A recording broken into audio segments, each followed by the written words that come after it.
Talking about a strike force that is to go after corporate price gouging. And then I'm going to tell you what I think this is going to lead to and how you can be prepared for it.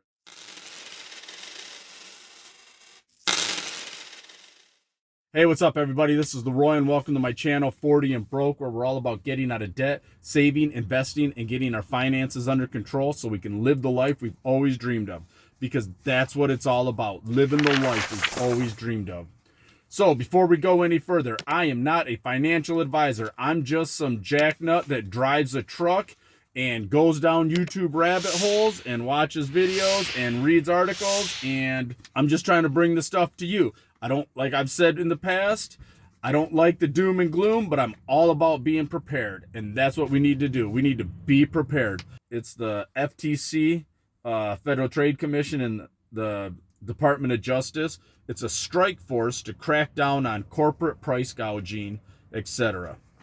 So the whole point is, like I said, the Biden administration made some point that the people aren't feeling this low inflation and strong economy because corporations are gouging them. They're price gouging. Prices of goods are way up. Cost of food's way up. Everything's way up. And yes, it is. But I look at it like this. Why is that? Well, I don't know, because you just print a shit ton of money and you put it into the system. I mean, people will sit there and say, well, if there's more money, that's more money to spend and blah, blah, blah. If there's more money, it's less value. Let me put it this way. So when you flood the system with a bunch of money, it becomes absolutely worthless. Absolutely worthless. This is why prices are going up. Is there gouging? There might be. There might be. I'm not going to sit here and defend corporations, because I know there are. I know there's monopolies. They want to make a profit, but at the same time, they want you coming into their store. What worries me is the government saying, this is how much you can spend. Now, how's that going to affect small businesses? If you're on here and you're watching my video and you have an Etsy shop, you have a small business, you know exactly what time and labor costs. You know what materials cost. So when you create, let's say, like, this is the budget community for the most part. If you create, say, that 100 envelope challenge, that's time consuming, because you're laminating every envelope. You're putting them all together. You're cutting them down. You know what it is. You know what it consists of. That's why people are like, these 100 envelopes boxes, they cost, $35, $40, however much people charge for them. They're expensive because they take a lot of work. If the government comes in and tells you $30 is too much to pay for that, people can't afford that, you need to knock it down to $15, what are you going to do? Are you going to knock it down, or are you just going to say, you know what, I'm not making that box anymore. I just won't make it because it's not cost effective. Now, I don't think a lot of the big corporations will do that. But here's the thing about a big corporation. They don't care, because they can undercut the small business. They can sell the item for profit cheaper than what you can buy it at cost. And this is what I mean. So you've got these corporations that are showing record profits right now. So, like, let's say Walmart showing record profits, for instance. My question is it because they're price gouging, or is it because nobody's going to the local store anymore? That local market that you used to get your meat at, well, it's costing them, say, $5 for, a pound of burger, whereas it's costing Walmart $2.50. So you're going to spend that little bit of extra in gas to get it for half the price. So the small businesses are feeling the pain. Walmart's getting all those customers that would normally go somewhere else to buy, which in turn causes their profits to go up. Case in point, my wife told me a story years ago. She knew somebody that owned a pet store. So this person would buy dog food from the retailer. He would buy it straight at cost. And he said he ended up going under because he could not compete with Walmart, because Walmart moved into the area and Walmart could sell that same exact dog food for a profit cheaper than he could buy it from the retailer. So it would have been cheaper for him to go to Walmart and buy it from Walmart, because they were getting such quantities, that they were getting such big deals, that it was cheaper for him to go there and buy it and then upsell it, because even the retailer wouldn't sell it to him as cheap as Walmart was selling it out the door. Walmart is able to undercut. These big corporations are able to undercut small businesses because they're buying so much quantity. The problem is, in that ramble, do you really want the government telling you as a company how much you can spend? The government's not that great at micromanaging money. I mean, let's be honest. These are people that spend $500 for a hammer and $100 for a roll of toilet paper. They're completely out of touch with the average person. I can dog both sides, but you've got like Nancy Pelosi, who, when they talk about buying stocks and doing so good in the stock market, don't you think you should not be able to do that? And she's like, it's a free market. I should be allowed to participate in the market. Or AOC saying, oh, you should give us a raise if you don't want senators and congressmen to use insider trading. Maybe we should get a raise. Because $140,000 a year and how much ever money in perks, that's just not enough. They need to price, they need to do insider trading. I'm sorry, but you should not get rich being a public servant. Plain and simple.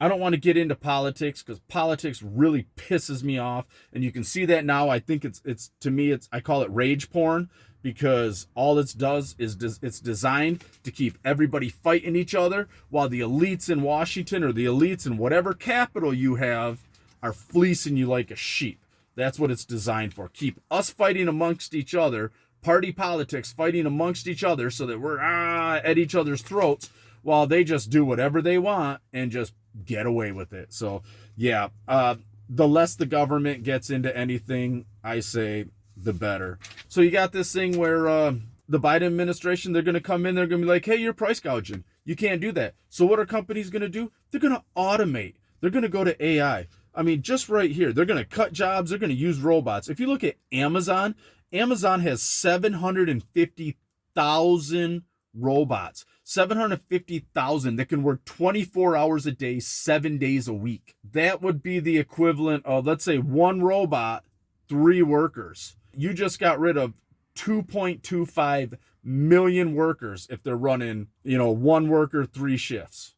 That robot can run those 3 shifts for far less the money. And then not only that, they're talking about raising up the corporate tax from 21% to 28%. But all these companies are going to do is they're going to cut their costs, which labor is one of the biggest costs of a company. So they're going to cut the labor costs. They're going to automate with these robots. So any profits are going to get put back into the company, which is going to be considered a cost, which is going to lower their tax rate, their taxable income, which is going to lower their taxes. While everybody's screaming about taxes going up, their taxes are going to go down, and it's just going to be the cost of doing business. They're going to end up basically not hiring anybody, and robots are going to run anything. You look at Microsoft. Everything you do on Microsoft is on a chatbot. A live representative, that's going to be a thing of the past. You're going to be talking to chatbots. There are going to be no people. AI is going to be doing all that. What I just see that the Screen Actors Guild, the union, just said that, hey, it's okay for AI to use AI voice to do video games and stuff like that. So that's going to put a bunch of actors, that the voice actors, that's going to put them out of work. You're already looking at technology takes over and you do lose jobs. But my thing is this, once those jobs are gone and it's technology, what are these people going to do? It's like, oh, okay, yeah, that's part of it, but that's part of technology, people losing their jobs. Nobody wanted to, nobody cared about the horse and buggy when the cars come along. Nobody cared about the buggy maker. Yeah, that's true. But what are these people going to do when they don't have a job? How are they going to pay their bills? How are they going to, put food on the table? How are they going to pay those credit card bills, the house payments? So things are going to get repoed. You're going to have a bunch of cars getting repoed. You're going to have a bunch of houses getting foreclosed on. You're going to have these big corporations that are swooping in and buying up all these houses so that they can run the rents through the roof. That's my prediction. Like I said, just a truck driver. I'm just an idiot truck driver that runs down the YouTube rabbit hole, and this is the type of stuff I find. And it's like you got Chase Bank laying off 310,000 employees. and replacing it with AI. They've used that for some of their customers, and it has slashed their manual workforce by 90%. That's 90% of these companies, their workforce, it's gone. It's computers are doing it now. And these people are now just out of a job, no income coming in. I just see hard times ahead. It's all about being prepared. You need to be prepared for this stuff. Have some money. I know a lot of people in the budget community, they set aside money, they save money, and that is great. Now, they don't watch a lot of this other stuff, so I want people to be prepared and know that this is the stuff that could be coming. We're talking bank crashes, strict lending practices, stuff like that. You want to be prepared. You want to have some money set aside. You want to have some capital set aside. That way, when stuff does crash, you can take advantage of it. You can buy in. You can buy into the stock market when it crashes. You can buy into, if you're looking at real estate, you can look into buying some real estate. Just have some money on the side. Have some stuff in precious metals, things like that. Just be prepared. Be self-reliant. Build a small garden with some seed plants in it and just grow stuff, tomatoes, just some sort of vegetables, herbs, anything.